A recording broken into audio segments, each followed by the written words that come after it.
Madame, mademoiselle, monsieur, bonjour et bienvenue dans ce magazine où nous poursuivons notre découverte de ce champ du droit spécifique qu'est le droit canon avec le professeur Louis-Léon Christians de la faculté de théologie de l'Université catholique de Louvain et titulaire de la chaire Religion et droit.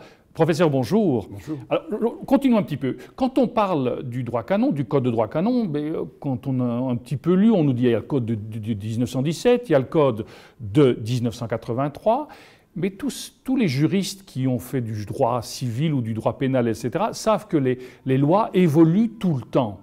Alors, est-ce que dans l'Église, les lois sont figées en 17 et en 83, ou bien est-ce que depuis 83, de nouveaux canons sont sortis, des canons ont été supprimés, ont été amendés. Comment ça se passe? Oui, tout à fait. C'est vrai qu'on pourrait imaginer de loin qu'un droit religieux est un droit en quelque sorte totalement immuable.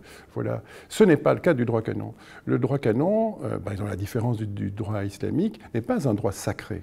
Donc oui, il y a des éléments liés à la révélation qui sont repris dans la codification canonique, mais c'est un droit essentiellement humain, qui se reconnaît dans son caractère humain, à part évidemment quelques éléments fondateurs. Et dès lors, il n'y a aucune discussion sur son caractère muable. Et donc, depuis la codification de 83, il y a eu déjà, je pense, une vingtaine de modifications. Donc sans doute évidemment que le droit canon est plus stable que le droit de l'État, voilà. Mais des questions fondamentales sont posées. Voilà. Les exemples sont nombreux. Hein. Ça peut être lié à des discussions tout à fait théologiques. Par exemple, lorsque Jean-Paul II affirme que les catholiques ne peuvent pas nier des vérités dites définitives, c'est-à-dire dont on pourrait discuter mais dont on a décidé qu'on ne discuterait pas. Il y a la question des modifications des durées de prescription ou de l'âge de la protection des personnes, des fidèles mineurs par rapport aux questions d'abus. Il y a la question de l'identité catholique. Qu'est-ce que c'est qu'un acte formel d'abandon? Comment est-ce qu'on quitte l'Église catholique? Ça a fait l'objet de réformes. Et bien justement, dites-nous, sans pour autant de devenir des prosélytes de cela, mais comment quitte-t-on l'Église au niveau du droit? Au niveau du droit, le baptême est indélébile. C'est le baptême qui fait l'appartenance à l'Église. Sacrement indélébile. Donc, de cette façon-là, on ne sort pas. Maintenant, le dispositif canonique conduit les pasteurs à évaluer à l'occasion la communion du fidèle avec la tradition de l'Église, avec la doctrine. Donc ça peut être une communion qui est évaluée en termes doctrinal, qui est évaluée en termes de comportement. Et donc un certain type de sanctions, mais donc le mot n'est pas tout à fait adéquat, permettent de dire à un chrétien, de dire à un fidèle, il y a un problème, voilà. Et il mérite une certaine réflexion. Et pour aider à réfléchir, eh bien, il y aura un temps de mise à l'écart, les communications, il y aura un temps de perte de mandat, si quelqu'un a un mandat. Mais donc, alors évidemment, il y a la question de l'apostasie, hein, donc de la conversion la conversion à une autre religion, voilà, mais ce qui ne change pas le statut indélébile du baptême. Donc on voit bien qu'on a une dimension qui est proprement théologique, inscrite autour du baptême, et puis il y a un certain nombre d'états de vie qui font que cette communion est plus ou moins pleine. Et le droit canonique va, à certains moments, donc qui sont globalement rares, puisque nous ne sommes plus dans une pastorale pénale, hein, eh bien, droit canon qui va à certains moments marquer quelques balises sur cette évaluation de pleine communion. Cette idée-là, elle est importante, mais en même temps, comme je le disais à l'instant, la pastorale pénale, c'est-à-dire le sens de la sanction, n'est il n'est plus considéré aujourd'hui comme un instrument majeur de pastoral.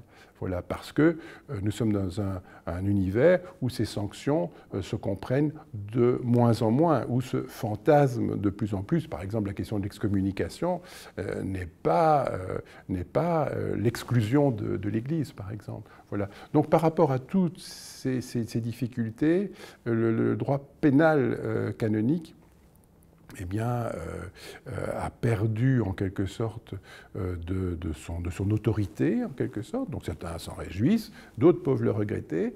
Et c'est notamment toute la question de la crise des abus sexuels, puisque le droit canon, l'Église dans son droit, depuis le Moyen-Âge, a clairement répertorié un certain nombre de délinquances sexuelles, y compris sexuelles, les a répertoriées et a prévu un catalogue de sanctions.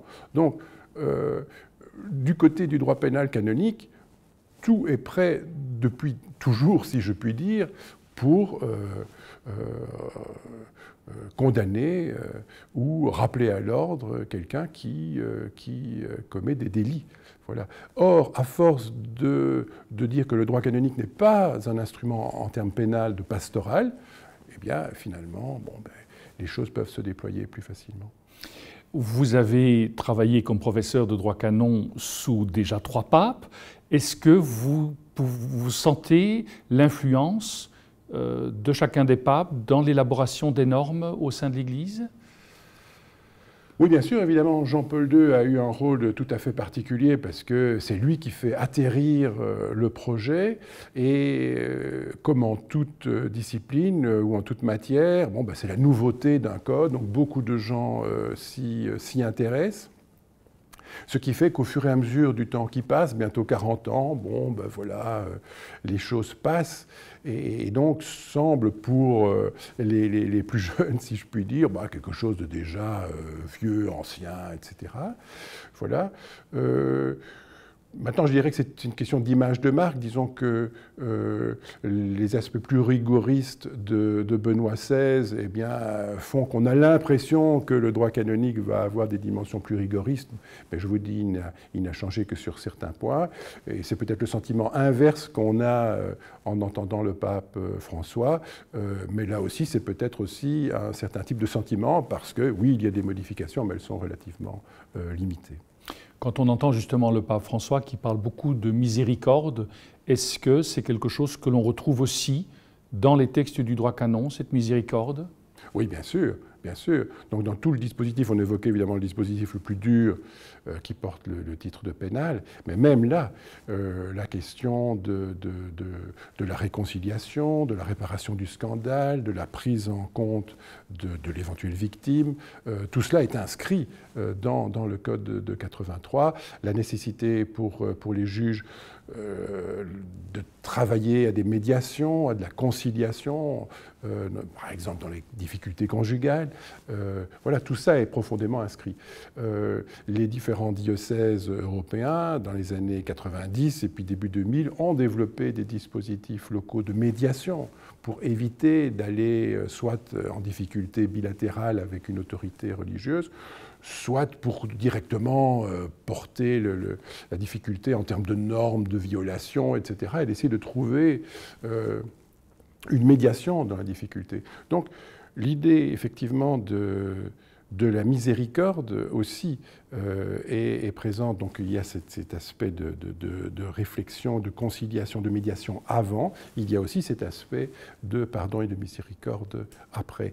Mais le dispositif canonique reste fidèle à l'idée qu'entre les tentatives de conciliation et la question de la miséricorde se pose la question de la justice. Nous aurons l'occasion de revenir sur cette thématique. Nous arrivons au terme de ce magazine-ci. Merci de votre fidélité et je vous dis à très bientôt.